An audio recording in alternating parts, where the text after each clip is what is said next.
গল্পটি শুনতে কানে হেডফোন ব্যবহার করবেন। আমার ছোট দেওরের সাথে আমার খুব ভালো সম্পর্ক ছিল। সে বাড়ির সবার আদরের ছিল। আমিও তাকে ছোট মনে করে জড়িয়ে ধরে আদর করতাম। সে রোজ রাতে আমার ঘরে আসতো, অনেক গল্প করত। কিন্তু যখনই আমার স্বামী কাজ থেকে ঘরে ফিরত, দেওর নিজের ঘরে চলে যেত। একদিন আমার শ্বশুর বাড়ির সবাই এক আত্মীয়ের বাড়িতে গেছিল। সেদিন আমি আমার দেওরকে বাচ্চা ভেবে আমার ঘরে শুতে দিয়েছিলাম। তারপর আমার দেওর যা করলো সেটা শুনে আপনার গায়ের রোম খাড়া হয়ে যাবে। কেননা আমার দেওর আমার সাথে মাত্র 2 দিন হয়েছে আমার বিয়ে হয়েছে। আমার শাশুড়ি আমার ছোট দেওরকে আমার ঘরে নিয়ে এসে বলল, যখন থেকে তোমার বিয়ে হয়েছে তখন থেকে রাজেশ আমাকে পাগল করে দিচ্ছে তোমার সাথে আলাপ করিয়ে দেওয়ার জন্য। আমার দেওরের বয়স 15 বছর। সে মায়ের কথা শুনে মায়ের পেছনে দাঁড়িয়ে মায়ের আঁচল ধরে লজ্জা পাচ্ছে আর মুচকি হাসছে। শাশুড়ি বলল, যবে থেকে তোমার অজয়ের সাথে বিয়ের কথা পাকা হয়েছে তবে থেকে রাজেশ আমাকে বলছে, মা আমাকে বৌদির সাথে আলাপ করিয়ে দাও, বন্ধুত্ব করিয়ে দাও। আসলে বিয়েটা 2 মাসের মধ্যে এত তাড়াহুড়ো করে হলো যে আমি কোনো দিকে খেয়াল দেওয়ার সময় পাইনি। এ আবার আমাকে 2 দিন ধরে বলছে, মা আমাকে বৌদির সাথে আলাপ করিয়ে দাও। সব শুনে রাজেশ তখনও মায়ের পেছনে দাঁড়িয়ে লজ্জা পাচ্ছিল আর লাজুক চোখে আমার দিকে দেখছিল। আমি হেসে রাজেশের দিকে হাত বাড়িয়ে দিলাম। আমি এই বাড়ির বড় বউ ছিলাম। অজয়ের 2 বোন ছিল আর সবথেকে ছোট ছিল আমার এই দেওর রাজেশ। অজয় আমাকে খুব ভালোবাসতো এবং আমার খুব খেয়াল রাখত। আমার শ্বশুরবাড়ির লোকজনরাও আমাকে খুব ভালোবাসতো। দেওরকে ছোট ভাই মনে করে আমি তার সাথে প্রথম কথা বলা শুরু করেছিলাম। এমনিতে ও 15 বছরের ছেলে ছিল, কিন্তু ওর শরীরের গঠনের কারণে ওকে অনেক বড় লাগতো। আমি সন্ধেবেলা ওর ঘরে যেতাম এবং ওর সাথে অনেক গল্প করতাম।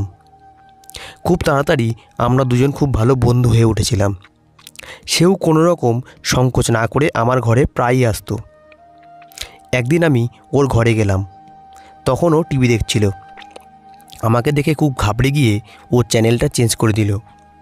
আমি ওর পাশে গিয়ে বসলাম। ওর চোখে মুখে ঘাবড়ে যাওয়ার ছাপ দেখে আমার একটু সন্দেহ হলো। ও কী এমন টিভি দেখছিল যে আমাকে দেখে চ্যানেল চেঞ্জ করে দিল? আর চোখে মুখে এমন ঘাবড়ে গেল যেন আমি ওর কোনো চুরি ধরে ফেলেছি। আমি ওকে ভালোভাবে জিজ্ঞেস করলাম, তুমি টিভিতে কি দেখছিলে? আমার প্রশ্নে ও আরও ঘাবড়ে গিয়ে আমাকে বলল, কিছু দেখছিলাম না তো বৌদি, এই সময় টিভিতে কার্টুন হয়, আমি সেটাই দেখছিলাম।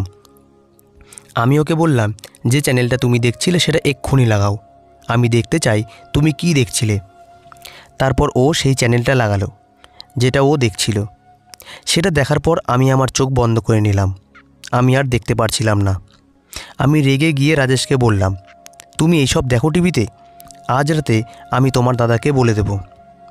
আমার রাগ দেখে ও একটু চুপচাপ হয়ে গেল। আমার কাছে অনুরোধ করতে লাগলো আমি যেন ওর দাদাকে এইসব না বলি।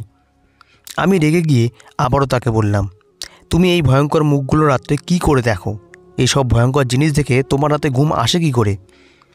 ও কোনো ভূতের সিনেমা দেখছিল। আমি তো দেখেই ভয় পেতে শুরু করলাম। ও আমার কাছে ক্ষমা চাইতে লাগলো আর বলতে লাগলো, আমি আর কখনো এগুলো দেখব না বৌদি। আমার মনে হতো আমার শ্বশুরবাড়ির লোকেরা খুব সহজ সরল। আমার ননদরাও আমার সঙ্গে খুব ভালো ব্যবহার করত।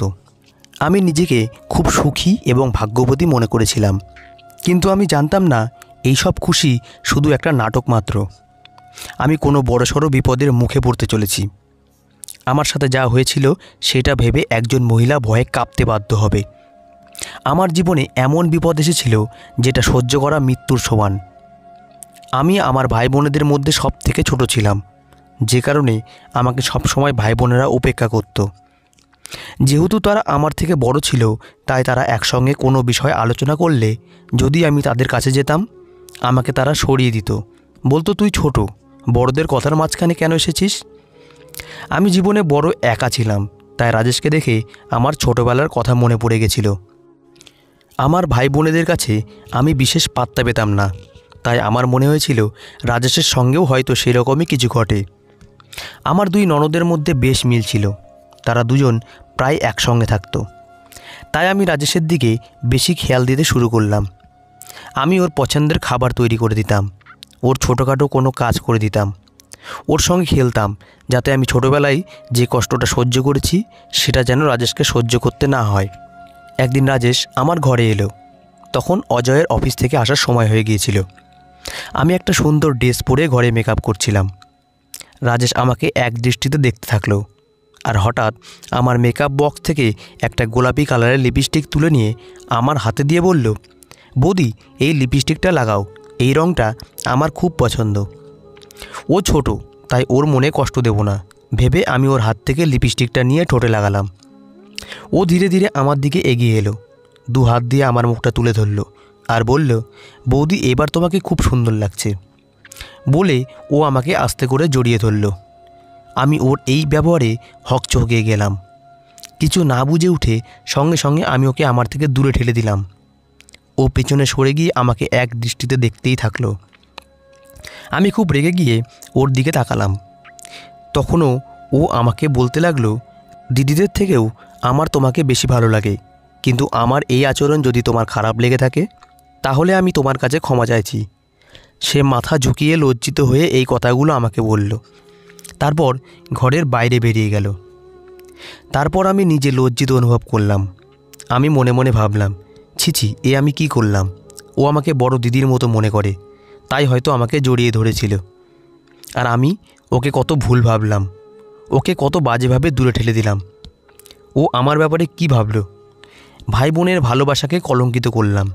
এখন আমার খুব লজ্জা লাগছে। এই ভেবে আমি পরের দিন আবার ওর সাথে আগের মতো ব্যবহার করতে শুরু করলাম। ও সারাদিন আমার সঙ্গে কাটালো। ও কোনো সংকোচ না করে আমার গলা জড়িয়ে ধরেছিল, নিজের মুখ আমার মুখের খুব কাছে আনছিল। জানি না কেন আবার ওর এই চালচলন আমার ঠিক লাগছিল না। আমার মনে হতো আমার সাথে কিছু একটা খারাপ হচ্ছে। আমার ভেতরের একটা মন আমাকে বোঝাতো এসব ঠিক হচ্ছে না, আর আমার অন্য মন বলতো ও একটা ছোট বাচ্চা ছেলে, হয়তো বড় দিদি মনে করে আমাকে ভালোবাসছে। আমারও এটাই ভাবা উচিত। আমি একটু রোগা পাতলা ছিলাম, আর রাজেশ আমার পাশে দাঁড়ালে আমার থেকে 2-3 ইঞ্চি লম্বা ছিল। একদিন আমি রান্নাঘরে রান্না করছিলাম। ও স্কুল থেকে ফিরে সোজা রান্নাঘরে এসে আমাকে সাহায্য করতে শুরু করে দিল। আমার একটু অসুবিধা লাগছিল। আমি গরম উনুনের সামনে দাঁড়িয়ে রুটি বানানোর সময় ঘামে পুরো ভিজে গেছিলাম। রাজেশ পেছনে দাঁড়িয়ে থাকে। আমাকে ওইভাবে দেখো না, আমি রুটি বানাচ্ছি। আমি তাকে এইভাবে টুকলাম। সে একটু পেছনে সরে গিয়ে বলতে লাগলো, তুমি কেন সব সময় এত কাজ করো? মাঝে মাঝে তো একটু ছুটি নিতে পারো। ও কথা ঘোরাতে থাকলো। আমি চাইতাম শ্বশুরবাড়ির সব লোকেদের মন জয় করে নিতে। তাই রাজেশের এই কথাবার্তায় আমি রেগে না গিয়ে হেসে তাকে বললাম, যখন তোমার বউ এসে যাবে তখন আমি ছুটি নিয়ে নেব, তখন তোমার বউই সব কাজ করবে। আমার এই কথা শুনে ও আমাকে বলতে লাগলো, আমার বউ যেন তোমার মতনই হয়। তুমি তোমার মতো একজনকেই আমার বউ করে নিয়ে আসবে, কারণ আমার তোমাকে খুব ভালো লাগে। এই কথা বলে ও আমার চোখের দিকে গভীর দৃষ্টিতে তাকিয়েছিল। তারপর আস্তে আস্তে ও আমার দিকে এগিয়ে আসছিল। জানি না, আমার খুব অস্বস্তি লাগছিল, সংকোচ বোধ হচ্ছিল। আমার পুরো শরীরে কেমন একটা ঝিমঝিম বোধ হচ্ছিল। আমার অদ্ভুত লাগছিল। আমি আমার ওড়না ঠিক করতে করতে এদিক ওদিক তাকাচ্ছিলাম। ও একদম আমার কাছে চলে এলো আর নিজের হাত দিয়ে আমার মুখের ঘাম মুছতে লাগলো। আমি একদম পেছনে সরে গেলাম। ও বলতে লাগলো, যদি আমি এ বাড়ির মালিক হতাম আমি তোমাকে একটাও কাজ করতে দিতাম না, তোমাকে রানী করে রাখতাম। তোমাকে আমার এতটাই পছন্দ। তোমাকে দেখলে আমার হৃদস্পন্দন বেড়ে যায়। এত প্রশংসা অজয় পর্যন্ত আমাকে কোনো দিন করেনি। বলতে বলতে ও একদম পেছনে সরে গেল। ওর বলার ধরন একদম বদলে গেল। ও বলল, তুমি আমার দিদিদের দিয়েও কিছু কাজ করাও, ওরা কি নবাব নাকি? আমার দিদির মতো বৌদি সব সময় কাজ করে, এটা দেখে আমার খুব খারাপ লাগে। আর আমার দিদিরা সারাদিন বসে বসে টিভি দেখে। ও কথা ঘোরানোর ওস্তাদ ছিল, 1 মিনিটে নিজের কথা ঘুরিয়ে ফেলতে পারত। আমার মনে হচ্ছিল আমি ওর কথায় ফেঁসে যাচ্ছিলাম। কিন্তু এইবার আমি খুব কঠোরভাবে ওকে বললাম, যাও গিয়ে স্কুলের ড্রেস চেঞ্জ করে ফেলো, আমি রুটি বানিয়ে খেতে দিচ্ছি। ও রান্নাঘর থেকে বাইরে বেরিয়ে গেল। আমি তখন একটু শান্তির নিঃশ্বাস ফেললাম। আমি কয়েকদিন ওকে দেখে একটু ভয় ভয় পেতে লাগলাম, কেননা ওর নজর আমার ভালো ঠেকছিল না। অনেক কিছু ভাবার পর একদিন আমি অজয়কে বললাম, রাজেশ এবার বড় হচ্ছে, ওর চালচলনে বদল আনা দরকার। সবার সাথে কেমনভাবে কথা বলতে হয় এটা ওকে শিখতে হবে। কিন্তু ও বাচ্চাদের মতো আচরণ করে, যেমন করে ও মাকে জড়িয়ে ধরে তেমন করেও আমাকে জড়িয়ে ধরে। অজয়, আমার এগুলো ভালো লাগছে না। আমি অজয়কে এইসব কথা এই কারণে বলেছিলাম যাতে ও রাজেশকে একটু বোঝায়।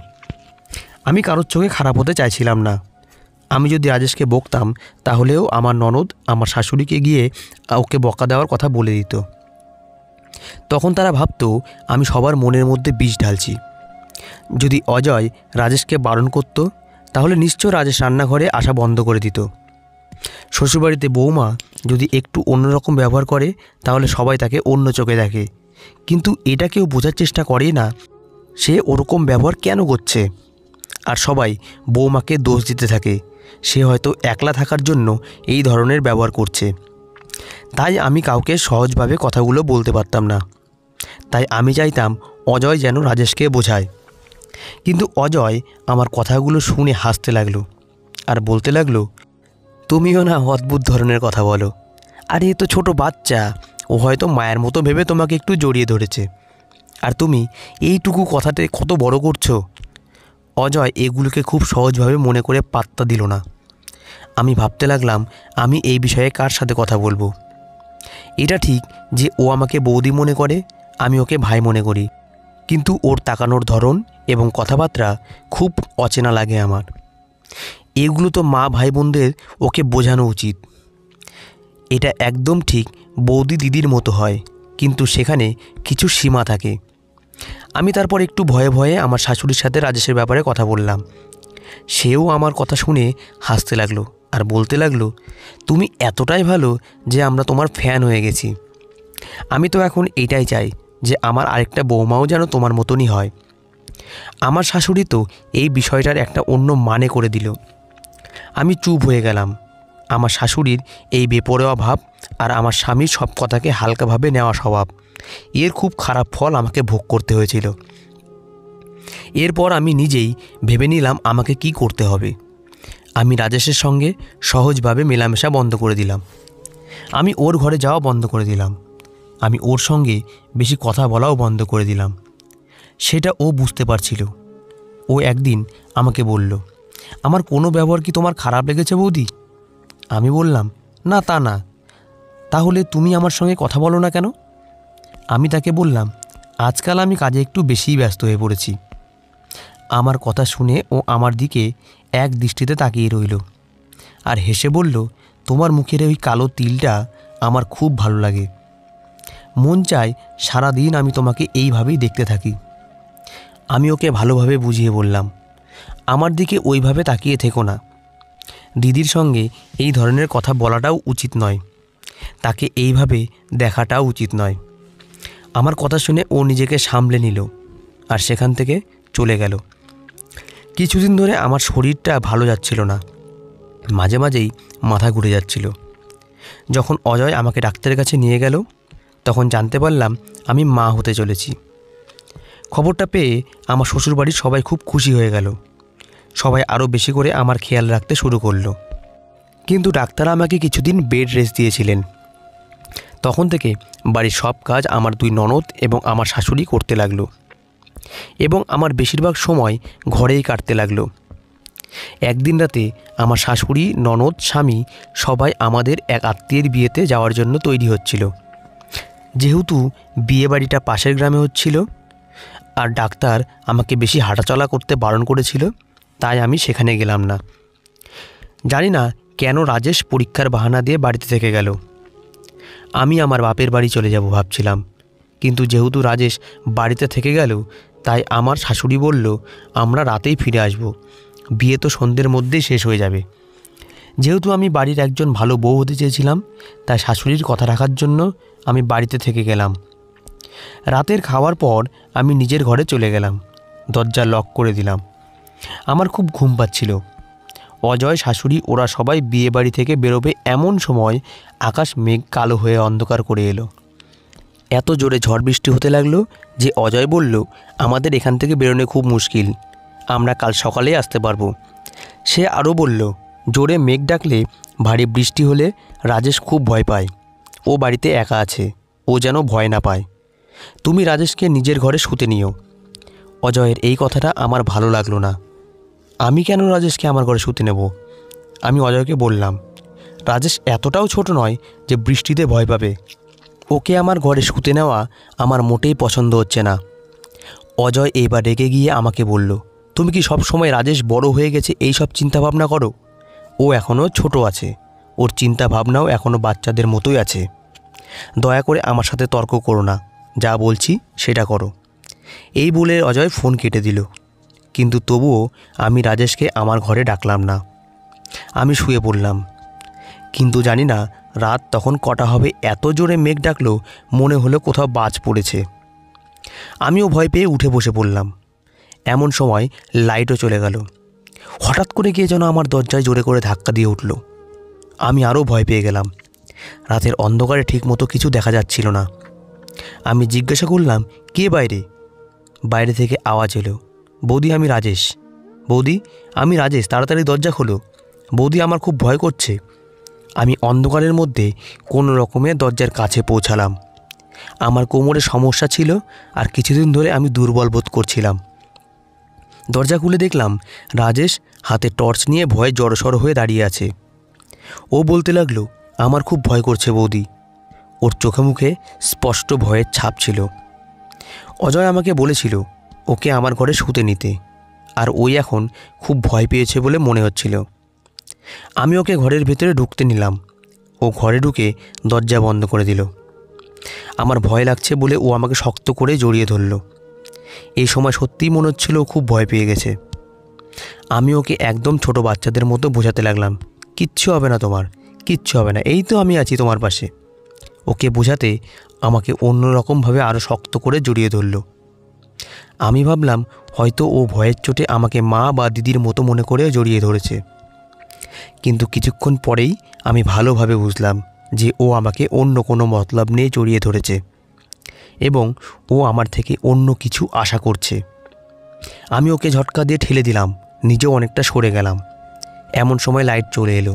বৃষ্টিটা অনেক কমেছে বলে মনে হলো। আমি রাজেশের দিকে তাকালাম। ওর চেহারায় একটা বদল অনুভব করলাম। ওকে দেখে একটুও ভয় পাচ্ছে বলে মনে হলো না।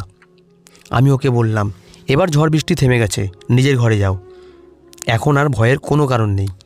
কিন্তু ও মুচকি এসে বলল, আমার হৃদয়ের যে ঝড়টা উঠেছে সেটা এখনও থামেনি, একবার সেটা থেমে যাক, আমি চলে যাব। আমি ওর কথা শুনে জড়সড় হয়ে গেলাম। কোনো দিক থেকে আমার ওকে 15 বছরের বাচ্চা বলে মনে হচ্ছিল না। ওর চালচলন, কথাবার্তা মোটেই বাচ্চাদের মতো ছিল না। ও আমার দিকে এগিয়ে আসতে লাগলো। রাজেশ, এ কেমন ধরনের কথা তুমি বলছো? আমি তোমাকে কতবার বুঝিয়েছি বড় দিদির সঙ্গে এই ধরনের কথা বলা উচিত নয়। ও হাসতে হাসতে বলতে লাগলো, কোন দিদি? কেমন দিদি? আমার তো শুধু দুটো দিদিই আছে। তোমাকে তো দেখেই আমার পছন্দ হয়ে গেছিল। আমি তো শুধুমাত্র তোমার কাছে আসার বাহানা খুঁজতাম। তোমার সঙ্গে থাকতে আমার খুব ভালো লাগতো। ওর কথাগুলো আমার কানের মধ্যে দিয়ে এমনভাবে ঢুকছিল যেন আমার কানের মধ্যে কেউ গরম পারদ ঢেলে দিয়েছে। এই সময় রাজেশের মধ্যে আর একজন প্রাপ্তবয়স্ক পুরুষের মধ্যে পার্থক্য করা মুশকিল ছিল। আমি চেঁচিয়ে উঠে তাকে বললাম, লজ্জা করে না? তুমি তোমার মায়ের মতো বৌদির ওপর খারাপ নজর রাখো। ও আমার সামনে দাঁড়িয়ে বলতে লাগলো, আমি তোমাকে মা কখন ভাবলাম? আমি তোমাকে খুব ভালোবাসি, এই কথা আমি তোমাকে অনেকবার বলেছি। তুমি হয়তো সে কথা ভুলে যাচ্ছ। আমি তাকে আমার থেকে দূরে সরাতে চাইলাম, কিন্তু জানি না আমি তার শক্তির কাছে হার মেনে যাচ্ছিলাম। আর তাছাড়া আমি সেই সময় গর্ভবতীও ছিলাম। ঘরের আলো নিভে গেল, আর সেই সঙ্গে আমার ভাগ্যও সেই রাতে অন্ধকার হয়ে গেল। আমার কোনো বারণই সে শুনল না। সেই রাত আমার জন্য এক কালো অন্ধকার রাত হয়ে রইল। রাজেশ সব সীমা পার করে আমার সতীত্বের মুখে কালি মাখিয়ে দিল। আমি ব্যথা যন্ত্রণায় খুব কষ্ট পাচ্ছিলাম। রাজেশ একজন হৃদয়হীন মানুষের মতো আমার চোখের সামনে দাঁড়িয়েছিল আর আমাকে বলছিল, যদি তুমি কাউকে কিছু বলো তাহলে তার পরিণামের জন্য তুমি নিজেই দায়ী থাকবে। এখন আমি রাজেশের মুখটা পর্যন্ত সহ্য করতে পারছিলাম না। আমি দু ধরনের যন্ত্রণা সহ্য করছিলাম। একটা যন্ত্রণা আমার পেটের মধ্যে হচ্ছিল, আরেকটা আমার সামনে বসে থাকা 15 বছরের পুরুষের প্রতি আমার ঘৃণাই হচ্ছিল। আমি তাকে বললাম, চলে যাও আমার চোখের সামনে থেকে। আমি তোমার সব কথা অজয়কে বলবো, তোমার মা দিদিদের বলবো, যারা তোমাকে বাচ্চা মনে করে। ও আমার কথা শুনে একটুও না ঘাবড়ে আমাকে বলল, তুমি তোমার এই শখটাও পুরো করে দেখতে পারো। তোমার কথায় কেউ বিশ্বাস করবে না। আমি এই ঘরের ছেলে, আমার উপর কেউ কখনো দোষারোপ করবে না। যদি তুমি নিজেকে বাঁচাতে চাও তাহলে নিজের মুখ বন্ধ রাখো। আমি ঘৃণার চোখে তার দিকে তাকালাম। সে ঘর থেকে বেরিয়ে গেল। আমি ফুপিয়ে ফুপিয়ে কাঁদতে লাগলাম। রান্নাঘর থেকে ছুরি নিয়ে এসে রাজেশকে খুন করতে মন চাইল। দেওর বৌদির একটা সুন্দর সম্পর্ককে ও কলঙ্কিত করেছে। কলিং বেল বাজতেই আমি যন্ত্রণায় কাতরাতে কাতরাতে দৌড়ে গেলাম। দরজা খুলে দেখি অজয়, আমার শাশুড়ি ও ননদেরা দাঁড়িয়ে আছে। আমি অজয়কে দেখে কাঁদতে লাগলাম। আমার পেটের যন্ত্রণা আরও বাড়তে লাগলো। আমার পেটের যন্ত্রণা ধীরে ধীরে এত বাড়তে লাগলো যে আমি যন্ত্রণায় ছটফট করতে লাগলাম। অজয় আমাকে নিয়ে অস্থির হয়ে উঠল। আমার চোখের সামনে সব কিছু অন্ধকার হয়ে গেল। আমি অজ্ঞান হয়ে মাটিতে পড়ে রইলাম। যখন আমার জ্ঞান ফিরল তখন রাজেশ আমার পাশে বসেছিল, আর আমার শাশুড়ি আমার মাথার পাশে বসে বলেছিল, বৌমা, যখন তোমাকে বিশ্রাম নিতে বলেছিলাম তখন তুমি কেন ঘরের সব কাজ করতে গেছিলে? খাবার তো আমি বানিয়ে দিয়েই গিয়েছিলাম। দেখো, আজ তোমার কাজ করার ফল। বাচ্চাটার কিছু হয়নি, এই আমাদের ভাগ্য ভালো। এখন থেকে আমি তোমাকে বিছানা থেকে উঠতে দেব না। এই সব মিথ্যে কথা নিশ্চয়ই রাজেশ ওদের বলেছিল। আমি কাঁদতে লাগলাম। আমার শাশুড়িকে বললাম, আমার সাথে কি হয়েছে আপনারা তো জানেন না। এরপর কিছু বলে ওঠার আগে আমি দেখলাম দরজা দিয়ে আমার ননদ এসে ঘরের ভিতর দাঁড়ালো। রাজেশ বলল, মা, তোমরা তো বলেছিলে বৌদি খুব সাহসী, কিন্তু এ তো দেখছি আমার থেকেও ভীতু। রাত্রিবেলা এত ভয় পেয়ে গেছিল যে বৌদিকেই আমাকে সামলাতে হয়েছে। এখনও সবাই রাজেশের কথায় বিশ্বাস করে চলেছিল। আমি ভাবলাম অজয়কে সব খুলে বলতে হবে। আমি সময় মতো অজয়কে সব কথা খুলে বললাম। সব শোনার পর অজয় আমার গালে জোরে একটা থাপ্পড় মারল, আর আমাকে বলতে লাগলো, তুমি আমার ছোট বাচ্চা ভাইটাকে কি ভেবেছ? ও ছোট, এইসব বিষয়ে হয়তো কিছু বোঝেও না। তোমার লজ্জা করে না ওর উপর এই ধরনের দোষারোপ করতে? আমি জানি তুমি এইসব কেন করছো। দেখো, আমি এই বাড়ির বড় ছেলে। নিজের মাথায় কখনো এটা এনো না যে তোমার এসব কথাগুলোকে আমি বিশ্বাস করব। আমি তোমার এই সব কথা বিশ্বাস করে তোমাকে নিয়ে আমার পরিবারের থেকে কখনোই আলাদা হয়ে যাব না। যদি তুমি আমার বাচ্চার মা না হতে তাহলে আমি তোমাকে ডিভোর্স দিয়ে দিতাম। তুমি আমার ছোট ভাইয়ের উপর দোষ দেওয়ার কে হও? আমি চোখ বড় বড় করে অজয়ের দিক দেখছিলাম। এটা কি সেই অজয় যে আমাকে এত সময় খুব ভালোবাসতো? নাকি ওর ভালোবাসাটা আমার উপর এই জন্য ছিল যাতে আমি ওর বাড়ির সব লোকেদের খেয়াল রাখি, আর আমি কিনা হেসে হেসে ওর ভাইয়ের এই নোংরা ব্যবহার সহ্য করছিলাম? অজয়ের বাড়িতে আমার জায়গা কোথায় তা আজ বুঝে গেছিলাম। আমি ওর বাড়ির লোকেদের জন্য আজ পর্যন্ত যা করেছি সব বিফলে গেল, কারণ কেউই আমায় আজ বিশ্বাস করবে না। তারা তাদের ছেলেকে বেশি বিশ্বাস করে। আমি আমার জিনিসপত্র গুছিয়ে নিলাম এবং বাড়ি ছেড়ে চলে যাওয়ার জন্য তৈরি হয়ে গেলাম। অজয় আমাকে একবারের জন্য আটকালো না। আমার শাশুড়ি জানতো না আমি কেন চলে যাচ্ছি, তাই সে আমাকে জিজ্ঞেস করল, বৌমা, তুমি কোথায় যাচ্ছ? আমি কোনো উত্তর দিলাম না। অজয় উল্টে তার মাকে বলতে লাগলো, ওকে যেতে দাও, ওর মাথা খারাপ হয়ে গেছে, ও পাগল হয়ে গেছে। বাপের বাড়ি গেলে যদি ওর মাথা ঠিক হয়। আমি কিছু না বলে বাড়ির বাইরে চলে গেলাম। এটা স্বামী স্ত্রীর মধ্যে কোনো সাধারণ ঝগড়া ছিল না, না ছিল কোনো সাধারণ ব্যাপার যেটা আমি ভুলে গিয়ে এখানে থেকে যাব। আমি একটা রিক্সা ধরে নিজের মায়ের বাড়ি চলে গেলাম। আমি আমার বাবা মাকে সব ঘটনা খুলে বললাম। সব শুনে আমার মা বলল, একটা পড়াশোনা জানা মেয়ে হয়েও তোমার এইটুকু বুদ্ধি নেই, যখন একা থাকবে তখন কোনো অজানা পুরুষকে কাছে আসতে দেবে না, তা সে তোমার দেওরই হোক না কেন। দেওরকে নিজের কাছের মানুষ মনে করে কখনো আলাদাভাবে হাসি ঠাট্টা করতে নেই। দেওর বৌদির এই গোপন কথাবার্তা সম্পর্ক পরে অন্য রূপ নিয়ে নেয়।